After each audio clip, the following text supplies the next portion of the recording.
wabarakatuh. Bismillahirrahmanirrahim.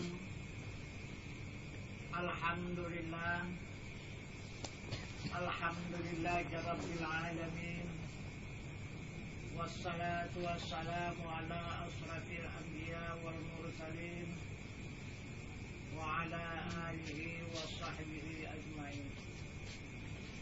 Ashhadu an la ilaha illallah wahdahu la syarika lah wa ashhadu anna Muhammadan abduhu wa rasuluh la nabiyya ba'da amma ba'du. Pertama-tama kita bersyukur kehadirat Allah Subhanahu wa taala beserta menyampaikan salawat dan salam atas junjungan kita Nabi besar Muhammad sallallahu alaihi wasallam dengan rahmat Allah beserta nikmatnya hingga pada saat malam hari yang berbahagia ini kita kembali dipertemukan Allah untuk meningkatkan ilmu dan iman kita kepada Allah Subhanahu wa taala. Yang mana Nabi kita Muhammad sallallahu alaihi wasallam memberikan petunjuk kepada sekalian umatnya. Dengan petunjuk beliau yang berbunyi Talibul ilmi faridatun ala kulli muslimin wal muslimat.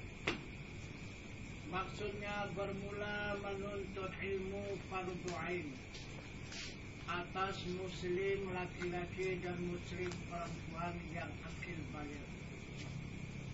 Yang mana ilmu yang diwajibkan oleh Rasulullah atas tiap-tiap diri muslim yaitu ada 3 ilmu. Pertama ilmu usuluddin, kedua ilmu fikih, dan ketiga ilmu tasawuf. Jadi ilmu yang 3 ini tidak bisa dipisah-pisahkan dan juga tidak dapat dia disatukan, tetapi dia punya perbedaan karena dia satu diri. Ilmu usuluddin itu ilmu akal. Akal ini wajib mengetahui Tuhan. Mana itu Tuhan itu? Maka kalau tidak berakal tidak wajib mengetahui Tuhan. Tapi karena kita berakal maka wajib mengetahui Tuhan. Jadi yang mana dikatakan Tuhan itu ada zatnya, ada sifatnya, ada asmanya, dan ada af'alnya. Jadi apabila kita mengetahui yang 4 martabat ini, maka tahulah kita jalan pulang. Kita pasti akan pulang meninggalkan dunia ini menuju ke alam yang baka. Mana dia yang dimaksud alam baka? Mana yang dimaksud alam fana? Yang mana yang dimaksud alam akhirat? Yang mana yang dimaksud alam surga? Kalau kita tidak mengetahui, kalau kita tidak punya ilmu, kita nanti sesat. Nanti tidak ada lagi tempat bertanya. Sekarang inilah saat dan waktunya kita bertanya. Maka sekarang ini diwajibkan bertanya. Jadi yang dimaksud af'al Allah menjadi tubuh kepada diri manusia, inilah yang disebut alam fana. Beserta bumi dan langit ini beserta isinya. Inilah alam fana namanya. Alam baharu. Alam yang tidak kekal. Hanya sementara saja. Bilangannya alam dunia ini dengan alam akhirat. Nabi Adam alaihissalam mengatakan kepada malaikat yang ada di muka bumi ini. Jadi kata malaikat bertanya kepada Adam, wahai Adam, berapa lama kamu dimasukkan Allah ke dalam surga? Kata Adam, baru setengah hari. Udah diturunkan balik ke dunia ini. Karena Siti Hawa itu tertipu oleh syaitan dan iblis. Disuruhnya memakan buah kayu huldi itu. Kayu huldi itu yang dilarang oleh Allah dimakan sebelum perintah. Kenapa maka tertipu itu Siti Hawa? Karena tidak tahu dengan iblis. Maka dia tertipu. Kalau Adam tidak bisa, karena Adam itu tahu siapa itu iblis. Nah, jadi karena Siti Hawa tidak tahu, maka dia tertipu. Nah, kemudian akhirnya Siti Hawa pula merayu si Adam. Maka sama-samalah turun ke dunia ini kembali. Nah, Adam itu kenapa? Tapi banyak orang menuduh Adam itu bersalah. Memakan buah kayu larangan yang belum diperintahkan Allah. Tetapi Adam tidak tertipu oleh bujuk rayu Siti Hawa. Adam ikut turun ke dunia ini bertanggung jawab atas menerima istrinya Siti Hawa. Kalau tidak beserta Adam turun ke dunia ini, Siti Hawa siapa yang menyelamatkan? Itu maka Adam, apabila tidak aku ikut serta turun ke dunia itu, maka Siti Hawa tidak akan selamat. Maka mau tidak mau Adam memakan buah kayu huldi bukan karena tertipu, bukan karena terayu, tetapi adalah rasa bertanggung jawab atas istrinya. Nah itu maka sebabnya seorang suami itu kepada kita umat sekarang ini adalah pimpinan daripada rumah tangga, adalah pemimpin seorang wanita. Itu. Nah, jadi kemudian ilmu yang diwajibkan oleh Rasulullah terhadap kepada umat ini. Yang pertama ilmu usuluddin untuk mengetahui satu persatunya. Ini yang pertama tadi, inilah perbuatan. Inilah af'al. Itu perbuatan Allah ataupun af'al Allah. Ini sudah dapat kita ketahui kepada diri manusia adalah tubuh. Tubuh ini menunjukkan bumi dan langit. Karena tubuh manusia ini terdiri daripada 7 lapis langit dan 7 lapis bumi. Jadi apabila kita memandang dan apabila kita mengetahui tubuh kita ini, berarti kita mengetahui 7 lapis langit dan 7 lapis bumi. Ini af'al Allah. Kemudian yang kedua, kita untuk mengetahui ruhani kita. Ruhani itu yang ada pada hati. Itu ruh. Ruh itu siapa? Ruh itu malaikat. Itulah yang dimaksud dengan alam akhirat. Nah, itu alam akhirat. Jadi badan jasmani itu di alam dunia, di sebalik alam dunia ini alam akhirat. Itulah alam rohani. Jadi dia bertempat di hati. Kemudian yang ketiga, kita mengetahui sifat Allah. Itu yang ketiga. Mana sifat Allah? Yaitu nyawa sama kita. Apa itu? Itu alam baka. Itu alam baka. Bukan kita hayalkan di mana-mana alam baka, itu semua ada pada dia. Itu. Alam baka itu dikatakan alam jiwa kita. Yang mana alam jiwa kita? Yang memberikan kekuatan, yaitu tenaga. Yang memberikan kehendak, yaitu nafsu. Yang memberikan ilmu untuk mengetahui, yang memberikan pendengar pada kuping, yang memberikan penglihat pada mata, yang memberikan kalam berkata-kata pada lidah. Ini alam baka. Ini adalah wajah Allah.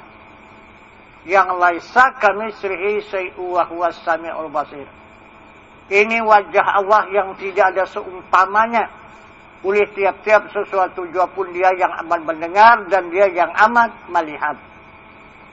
Itu wajah Allah. Jadi ini ada beberapa sebutan. Wajah, sifat, kelakuan, atau nurnya. Yang disebut dalam Al-Quran wajah atau nur. Nah, fa'ainama tuwallu fasamma wajhullah. Barang kemana hadap kamu di sana wajah Allah. Nah, ini maksudnya wajahnya sifat. Nah, di Al-Quran yang satu lagi dikatakannya di surah An-Nur, Allahu nurus samawati wal ard. Allah menerangi di langit dan di bumi. Nah, ini wajahnya atau sifatnya ataupun kelakuan Allah yang berdiri kepada zatnya yang maha suci. Nah, kemudian yang keempat yaitu adalah zat Allah, diri Allah, yang mana itu yang hidup. Yang hidup itulah yang rahasia. Arti rahasia tidak bisa dikatakan bagaimana rupa yang hidup itu. Tetapi dari yang hidup adalah sumber kenikmatan. Dari situlah sumbernya. Maka kita ini menerima kenikmatan. Ah, itu kenikmatan jasmani, kenikmatan ruhani, kenikmatan nurani, dan apalagi di Rabbani itu memang disitulah sumber daripada nikmat itu. Nah, jadi siapa itu? Rabbani itu, yang hidup itu, itulah yang disebut dengan surga. Itulah alam surga. Di mana adanya? Merata di seluruh alam. Wallahu muhitun bil alamin. Adanya diri Allah ataupun zat Allah yang maha suci itu muhit di semesta alam. Nah, jadi diri Allah itu berada di semesta alam. Wajahnya menerangi di langit dan di bumi. Asmanya yang menjadi hati manusia. Dan apanya perbuatannya yang menjadi tubuh manusia. Nah, jadi inilah yang akan kita tuju pulang. Sekarang kita ini sudah diutus dari mulai zat yang hidup itu diturunkan ke sifat. Dari sifat diturunkan ke asma, itu alam ruh. Diturunkan ke asma, sekarang kita berada di alam tubuh. Inilah dunia. Nah, sekarang ini nanti dipindahkan yang hidup itu. Yang hidup itu sekarang berada di alam tubuh, dipindahkan oleh Allah ke alam ruh. Nah, itu. Balik itu. Sudah itu nanti sudah di alam ruh, dibalikkannya lagi ke alam nur. Ke alam sifat. Nah, sesudah dikembalikan ke alam sifat, barulah dikembalikan ke alam zat. Habis itu perjalanan.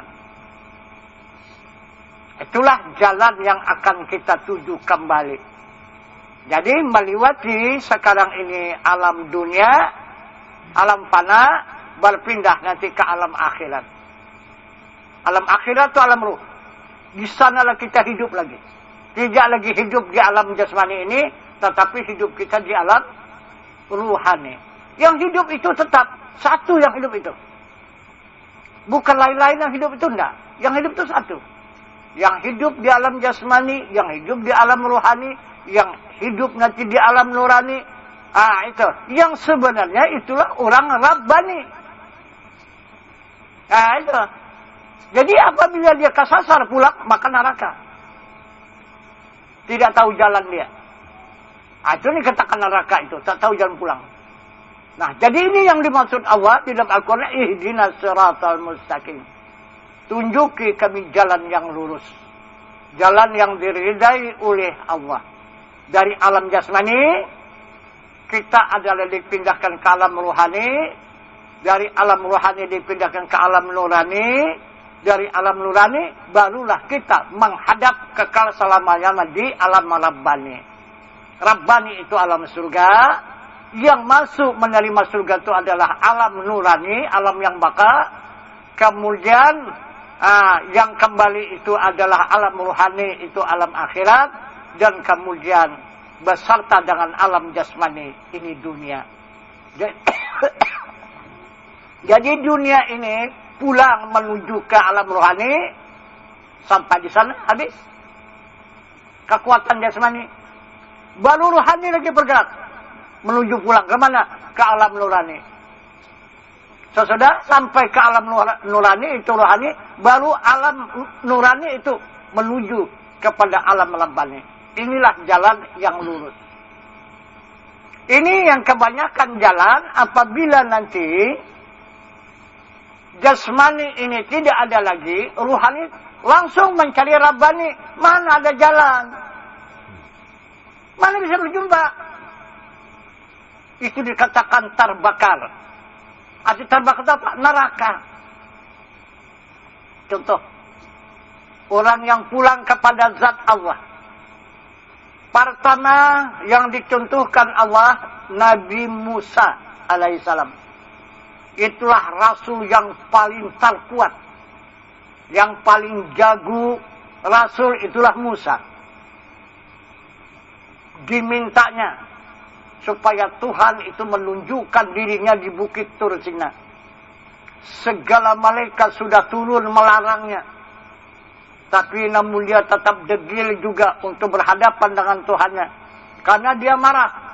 Umatnya tak percaya dengan dia lagi.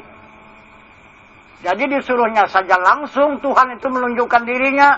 Supaya umat ini supaya betul-betul percaya bertuhan kepada Tuhan. Jadi apalah artinya Tuhan mengutus dia? Kalau masih Tuhan juga diturunkannya. Kan? Begitulah jahatnya Nabi Musa. Tuhan diperintah. Sedangkan dia sudah diutus. Diperintah oleh Tuhan. Dia turun ke dunia untuk memperbaiki hamba Allah yang ada di muka bumi. Karena tidak percaya lagi. Tidak mau patuh dan taat lagi hamba Allah ini. Kepada dia, marah dia. Disuruhnya Tuhan saja langsung. Jadi kalau sudah Tuhan langsung dia untuk apa? Nah kan? Itu. Disinilah kesalahan Nabi Musa.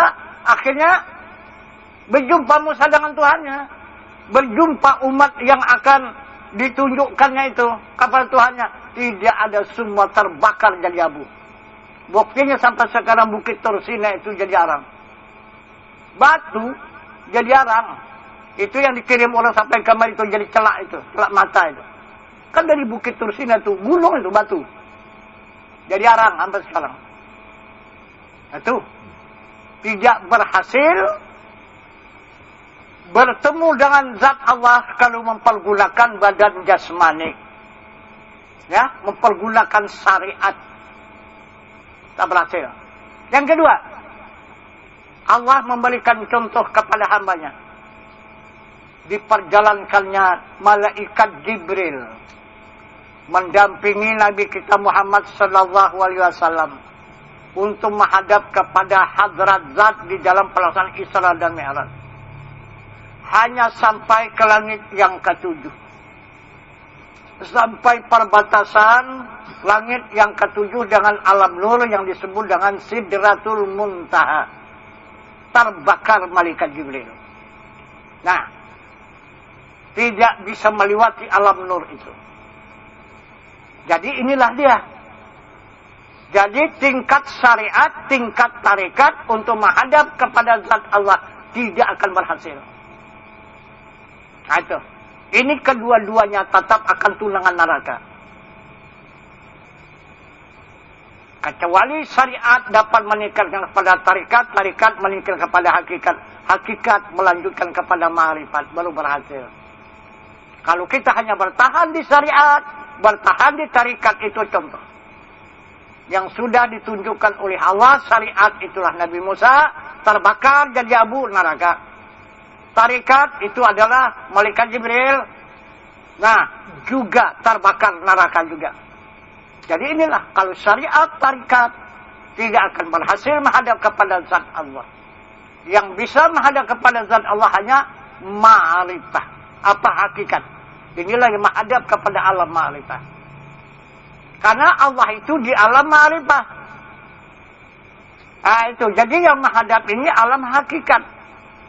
Kalau bukan hakikat tidak bisa menghadap kepada ma'rifah. Jadi Nabi kita Muhammad SAW ini orang hakikat. Dia bukan malaikat. Dia bukan orang bumi dan langit. Dia adalah orang alam nur. Nah itu. Dia adalah nur. Itulah Nabi kita Muhammad SAW. Maka Nabi kita inilah yang menjadi contoh tauladan. Nah itu. Dijadikan Allah contoh tauladan yang baik untuk kita. Adalah Nabi kita Muhammad SAW. Karena dia yang langsung menghadap kepada zat Allah Subhanahu wa ta'ala. Jadi zat Allah itu adalah yang dimaksud dengan surga. Zat Allah itu alam surga.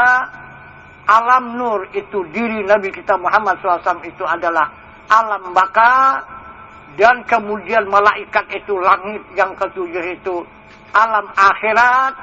Dan kemudian Nabi Musa itu adalah alam dunia. Nah inilah jalan kita kepada Allah Subhanahu wa ta'ala. Untuk mendapatkan jalan yang lurus. Inilah perjalanan ilmu. Jadi ilmu kita sudah mengetahui. Ilmu kita sudah berjalan di alam syariat. Kemudian meningkat jadi alam tarikat. Kemudian sudah tahu jadi alam hakikat. Dan kemudian bisa sudah dia menghadap kepada alam ma'rifat. Inilah jalan kepada Allah Subhanahu wa ta'ala. Jalan yang diridai oleh Allah. Yang sudah ditunjukkannya di dalam suratul Fatihah. Nah itu. Ini jalan ilmu ya. Jadi ilmu kita sudah menerubus. Ilmu kita sudah duluan. Membawa kita kepada jalan yang mustaqim. Kepada jalan yang lurus, jalan yang diridai oleh Allah. Kemudian baru amal. Nah itu, baru amal. Macam mana amal kita? Bisakah mengikuti jalan ilmu ini untuk kembali kepada Allah? Coba kita lihat. Apa amal yang tertinggi? Amal yang tertinggi adalah zikirullah. Nah, zikirullah itu ada 4 zikir. La ilaha illallah. Allah Allah. Ya Allah ya Allah. Yahu Yahu. Jadi ada 4 zikir. La ilaha illallah zikir syariat. Istananya di lidah. Apa itu la ilaha illallah?